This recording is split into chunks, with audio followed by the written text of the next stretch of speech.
Dan broj 2. Čarobni kamen. Razmišljajte o svojim sadašnjim blagoslovima kojih svatko ima mnogo, a ne o nevoljama iz prošlosti od kojih je svatko doživio poneku. Dickens. Na početku rada s ovim vježbama trebate vježbati svaki dan kako bi vam zahvalnost postala navika. Sve što vas podsjeća da budete zahvalni pomoći će vam da svoj život pomoću zahvalnosti preobrazite u bajku. A upravo to i jest cilj ovih magijskih vježbi. Lee Brower je u knjizi i filmu Tajna predstavio metodu s kamenom zahvalnosti, ispričavši priču o ocu umirućeg djeteta koji je koristio kamen zahvalnosti zahvaljujući za zdravlje svog sina, te se sin samim čudom oporavio.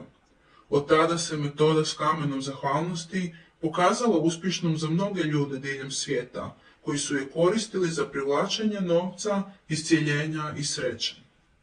Pronađite kamen, odaberite omanji koji vam stane u dlan, tako da ga možete obuhvatiti šakom.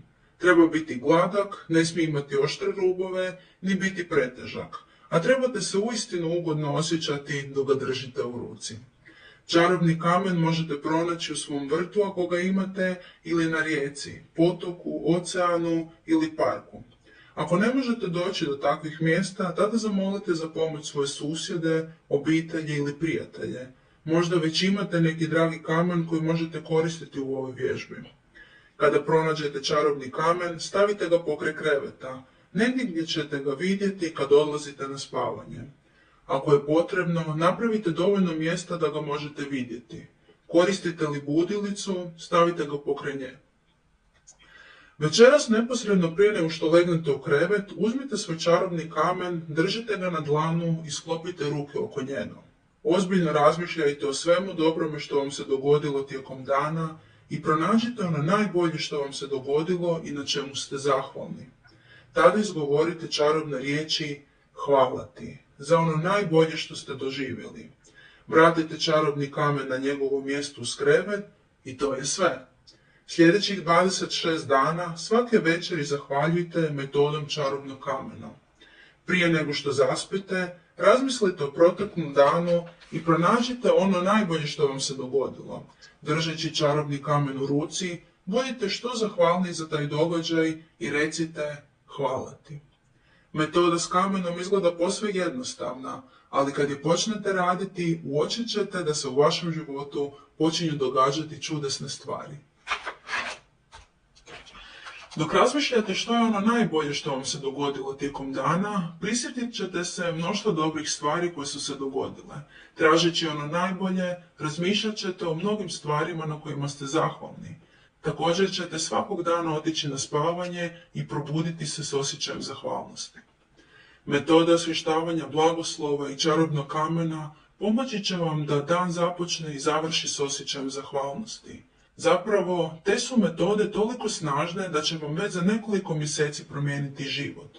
No, ova je knjiga osmišljena tako da pomoću mnoštva magijskih metoda uistinu brzo promijeni vaš život. Budući da je zahvalnost pravi magnet i privlači još više toga na čemu možemo biti zahvalni, koncentracija zahvalnosti tijekom 28 dana pojačat će magnetsku silu vaše zahvalnosti.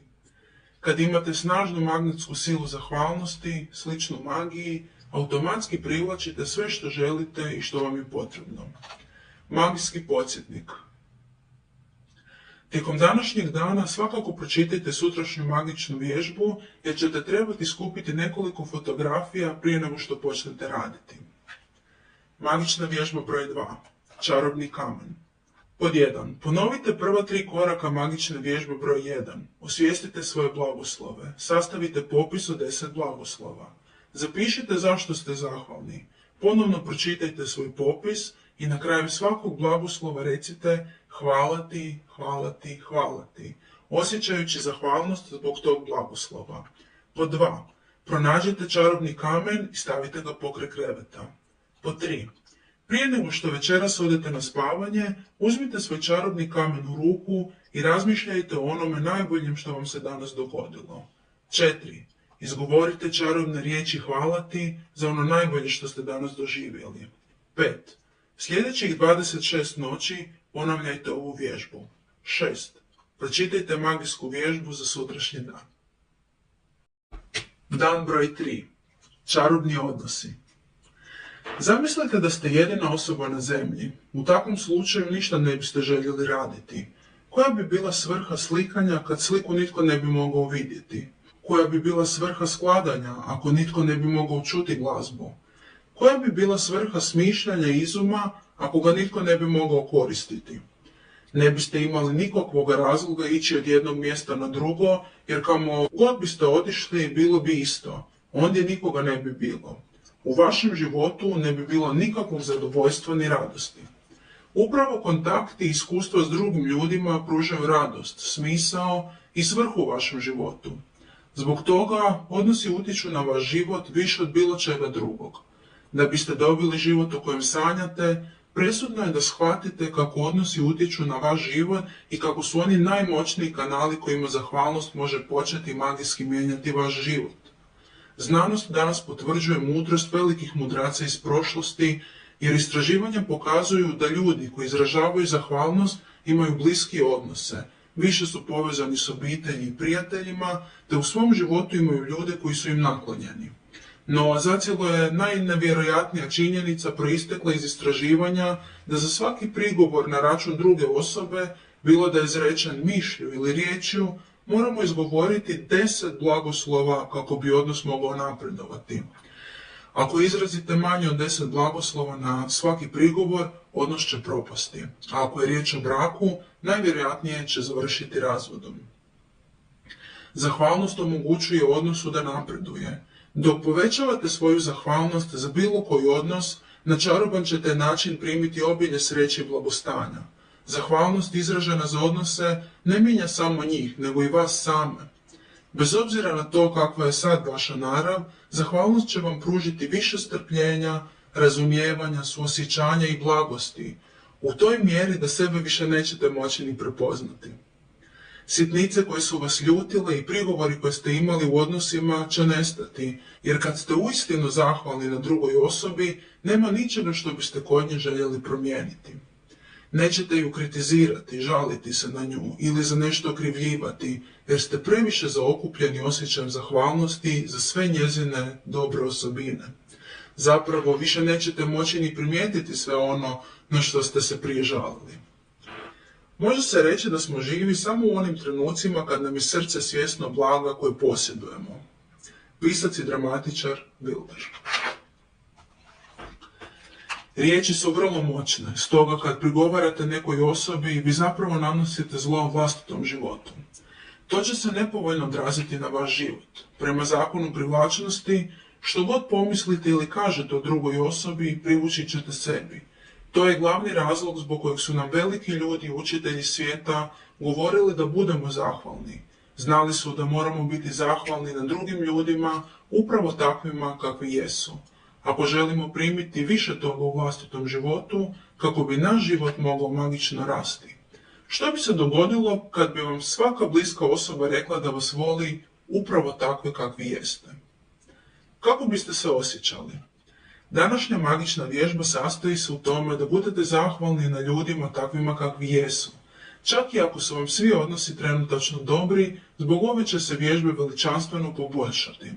Sa svim onim što u drugoj osobi otkrijete da je vrijedno zahvalnosti, uočit ćete da se zahvalnost provodi svoju čudesnu magiju i odnosi će vam postajati snažniji. Više će vas ispunjavati i oplemenjivati vaš život više nego što ste ikada mogli i sanjati. Odaberite 3 svoja najbliskija odnosa na kojima možete biti zahvalni. Možda ćete odabrati suprugu, sina i oca ili dečka, poslovnog partnera i sestru. Mogli biste odabrati najbolju prijateljicu, baku i ujaka. Odaberite bilo koja 3 važna odnosa, ali morate imati fotografiju svake od tih osoba. Na fotografiji može biti samo ta osoba, a možete biti i obje. Kad odaberete 3 odnose i fotografije, spremni ste pokrenuti magiju. Sjednite i razmislite o stvarima za koje ste najzahvalniji kad je riječ o svakoj osobi. Što najviše volite kod nje? Koje su njezine najbolje osobine? Možda ste zahvalni na njezinoj strpljivosti, sposobnosti slušanja, talentima, snazi, pravilnom prosuđivanju, mudrosti, smijehu, smislu za šalu, očima, osmijehu ili blagosti. Možda ste zahvalni za sve ono što uživate radeći s njom ili se prisjećate razdoblja kada je ta osoba bila uz vas, brinula o vama ili vam pružila podršku. Nakon što neko vrijeme provedete razmišljajući o svemu onome na čemu ste zahvalni kod te osobe, stavite njezinu fotografiju pred sebe i zapišite 5 stvari na kojima ste najviše zahvalni. Možete pisati na papiru ili na računalu. Dok pišete, promatrajte fotografiju. Svaku rečenicu počnete čarobnim riječima hvala ti. Obratite se osobi i njezinim imenom, a onda napišite na čemu ste zahvalni. Hvala ti, navedite ime osobe, na čemu. Primjerice, hvala ti Johne na tome što me uvijek možeš nasmijati. Ili hvala ti mama što mi plaćaš fakultet. Kad završite popise za sve 3 osobe, nastavite s ovom magičnom vježbom tako što ćete danas uzeti njihove fotografije sa sobom i staviti ih negdje gdje ćete ih moći stalno gledati. Kad god tijekom dana pogledate fotografije, zahvalite svakoj osobi posebno, koristeći se čarobnim riječima hvala ti i obraćajući se svakoj njezinim imenom. Hvala ti Hayley. Ako ste cijelog dana u pokretu, ponesite fotografije sa sobom u torbi ili džepu, te ih pogledajte 3 puta tijekom dana, svaki put izražavajući zahvalnost. Sad znate kako možete koristiti magičnu moć zahvalnosti da biste svoje odnose preobrazili u magične odnose. Iako to nije u sklopu programa ove knjige, mogli biste ovu čudesnu vježbu raditi svakog dana ako je to prijeko potrebno da bi vam svi odnosi postali sjajni.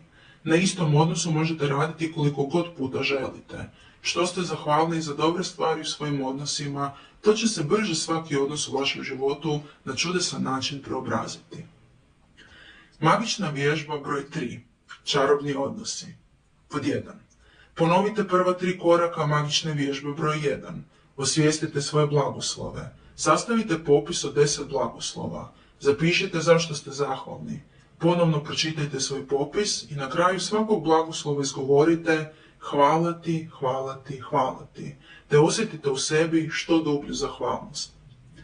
Pod 2. Odaberite 3 svoja najbliskija odnosa i pronađite fotografiju svake osobe. Pod 3.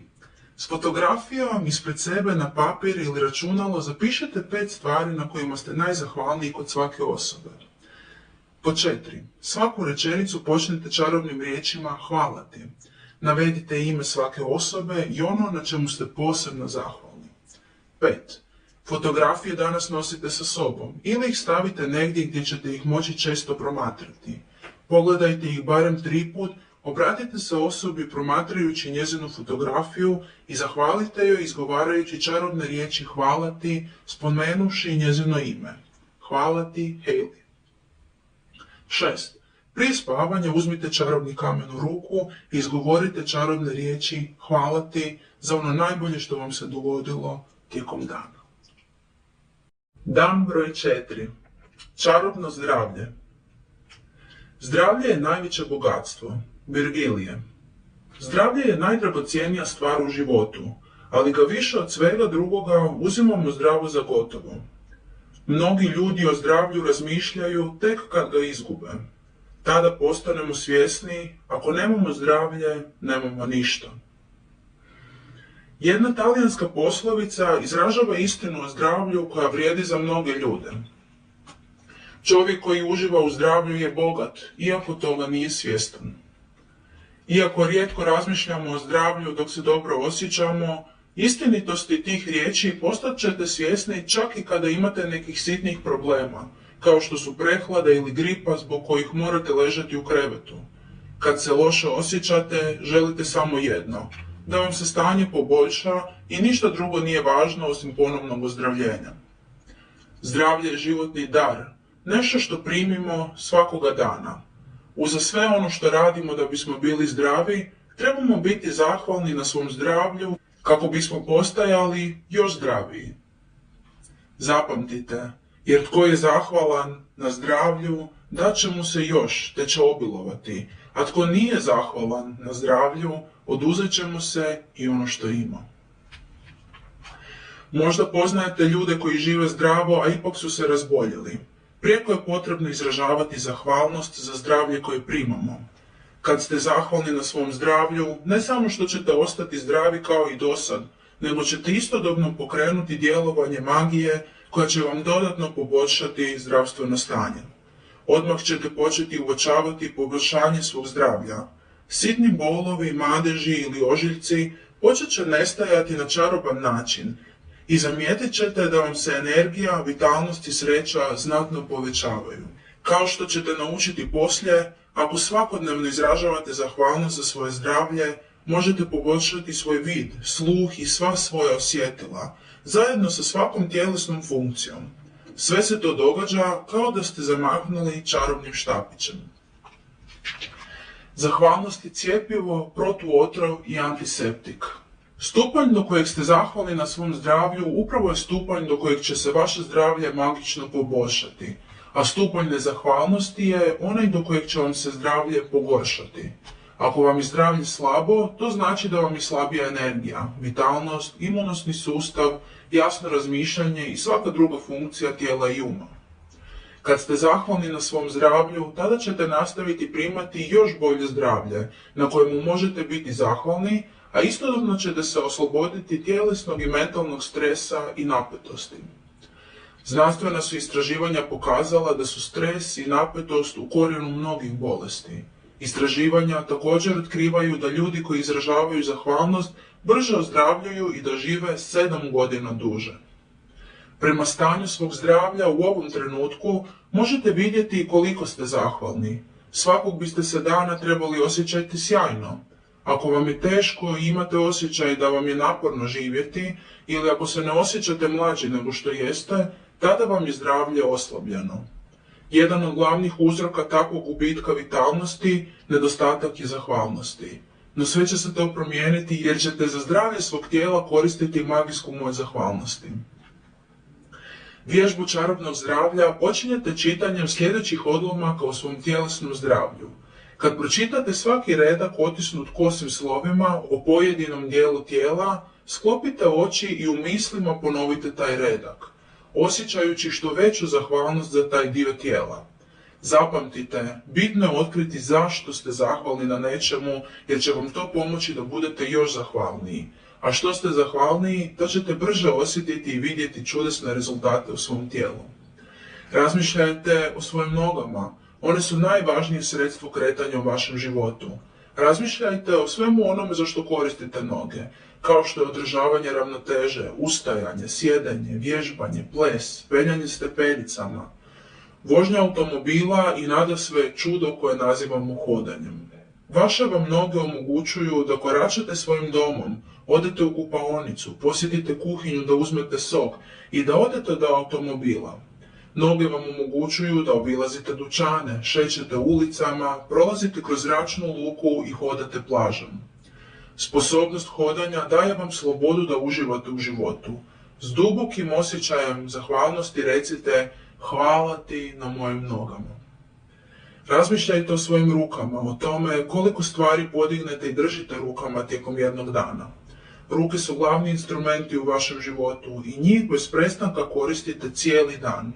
Ruke vam omogućuju da pišete, jedete, koristite telefon ili računalo, tuširate se, odjevate, odlazite u kupaonicu, podižete stvari i držite ih u rukama te da radite sve što je potrebno. Da ne možete koristiti ruke, ovisili biste o drugim ljudima. Recite hvala ti na mojim rukama, šakama i prstima. Razmišljajte o svojim čudesnim osjetilima. Vaše osjetilo okusa pruža vam veliko zadovoljstvo mnogo puta tijekom dana, dok jedete i pijete. Znate da kada vam se osjetilo okusa oslabi, primjerice dok ste prehlađeni, radost koju osjećate kad jedete i pijete nestaje, jer ne možete osjetiti okus hrane i pića. Recite hvala ti na mom čudesnom osjetilu okusa. Osjetilo mirisa omogućuje vam da iskusite prekrasne mirise. Cvijeće, parfemi, čiste plahte, večera dok se priprema, vatra koja gori u zimskoj noći, miris ljetnog dana, svježe pokošena trava, miris zemlje nakon kiše. Recite hvala ti na mom prekrasnom osjetilu mirisa. Kad ne biste imali osjetilo dodira, nikad ne biste mogli razlikovati toplo od hladnog, mekano od tvrdog ili glatko od oštrog. Ne biste mogli osjećati predmete, niti fizički izražavati ljubav ili primati ljubav druge osobe. Vaše osjetilo dodira omogućuje vam da dodirnete voljene osobe i pružite im zagrljaj ohrabrenja, a osjećaj dodira ljudske ruke jedna je od najdragocjenijih stvari u životu. Recite hvala ti na mom dragocjenom osjetilu dodira. Razmišljajte o svojim čudesnim očima koje vam omogućuju da vidite lica svojih voljenih i svojih prijatelja, da čitate knjige, novine i e-mailove, gledate televiziju, promatrate ljepotu prirode i što je najvažnije da vidite put kojim koračate u životu. Samo na sat vremena stavite povez na oči i pokušajte raditi sve ono što inače radite, te ćete biti zahvalni na vidu. Recite hvala ti na mojim očima koje mi omogućuju da vidim sve oko sebe. Razmišljajte o svojim ušima koje vam omogućuju da čujete vlastiti glas i glasove drugih ljudi, te da razgovarate s drugima. Da nemate ušiju i osjetila sluha, ne biste mogli koristiti telefon, slušati glazbu, radio, riječi voljenih osoba, a ne biste mogli čuti nijedan od zvukova iz svijeta koji vas okružuju. Recite hvala ti na mom sluhu. Da nema mozga ne biste mogli koristiti nijedno svoje osjetilo, jer mozak u sekundi prerađuje više od 1.000.000 poruka vaših osjetila. Zapravo vam mozak omogućuje da osjetite i doživite život, a na svijetu nema računalne tehnologije koja bi se mogla usporediti s mozgom. Recite hvala ti na mom mozgu i mom prekrasnom umu. Razmišljajte o bilijunima stanica koje neprestano svakog dana od jutra do noći rade za vaše zdravlje, tijelo i život. Recite hvala vam stanice. Razmišljajte o svojim organima koji vam omogućuju život, koji bez prekida filtriraju, pročišćavaju i obnavljaju sve dijelove vašeg tijela. I samo se prisjetite činjenice da sav svoj rad obavljaju automatski, odnosno da vi ne morate niti razmišljati o tome. Recite hvala vam organi na tome što savršeno radite. No čudesniji od bilo kojeg osjetila, sustava, funkcije ili drugog organa u vašem tijelu je vaše srce. Vaše srce upravlja životom svakog drugog organa, jer ono omogućuje životu da protiče kroz svaki vaš tjelesni sustav. Recite hvala ti na mom snažnom i zdravom srcu. Nakon toga uzmite komad papira i na njemu krupnim slovima napišite dar zdravlja održava me na životu. Uzmite danas taj komad papira sa sobom i stavite ga na mjesto na kojemu ćete ga često moći promatrati. Ako radite za radnim stolom, stavite ga ispred sebe. Ako ste vozač, stavite ga na upravljačku ploču svog automobila ili kamiona gdje ćete ga često moći pogledati. Ako ste najčešće kod kuće, stavite ga pokraj umivaonika ili u dnevni boravak. Pronađite mjesto za koje znate da ćete ondje često moći pročitati riječi koje ste napisali. Tijekom današnjeg dana, barem 4 puta, vrlo polako, pročitajte zapisane riječi, riječ po riječ, kad god vam pogled padne na njih i budite što zahvalniji na daru zdravlja. Zahvalnost za zdravlje neophodna je da biste i ostali zdravi, ali vam ujedno jamči da ćete biti sve zdraviji i da ćete imati sve više energije i strasti prema životu. Ako zahvalnost primjenjujete zajedno sa standardnim medicinskim tretmanima, doživjet ćete pravu zdravstvenu revoluciju te oporavak i čuda kakva nikad prije niste vidjeli. Magična vježba broj 4. Čarobno zdravlje. Pod 1. Ponovite prva 3 koraka magične vježbe broj 1. Osvijestite svoje blagoslove. Sastavite popis od 10 blagoslova. Zapišite zašto ste zahvalni. Ponovno pročitajte svoj popis te recite hvala ti, hvala ti, hvala ti. I osjetite istinsku zahvalnost za svaki blagoslov. Pod 2. Na komadu papira napišite dar zdravlja održava me na životu. Pod 3. Papir s napisanim riječima stavite negdje gdje ćete ga danas moći često vidjeti. 4. Barem 4 puta tijekom dana vrlo polako pročitajte napisane riječi i osjetite što dublju zahvalnost za dragocjeni dar zdravlja. 5. Neposredno prije spavanja Uzmite u ruku čarobni kamen i recite čarobne riječi hvala ti za ono najbolje što vam se toga dana dogodilo.